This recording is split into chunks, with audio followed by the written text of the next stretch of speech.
النهارده عمرهم 15 يوم، يعني انت بتتعامل مع مش كتاكيت، بتتعامل مع بدأ الفراخ ان هي تكبر، فلازم نوسع لهم المكان عن مكان التحضير بتاعهم. ليه بقى نحضر؟ ليه نوسع على مكان التحضير؟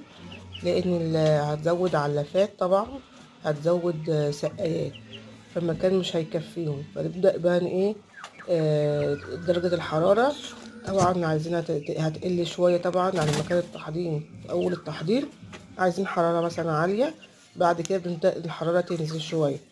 فلازم ان احنا ايه نوسعوا عليهم المكان، ونحطوا ايه سقايات، ونحطوا أكلات تكون ايه زيادة شوية. وبصوا احنا دلوقتي نقلناهم اهو، بصوا. والمية طبعا سقاية كبيرة واتنين أكلات كبيرة، وممكن كمان نزوده حسب ما هما ايه عايزين، عشان الحرارة والجو ما يحصلهمش أي مشاكل في المكان.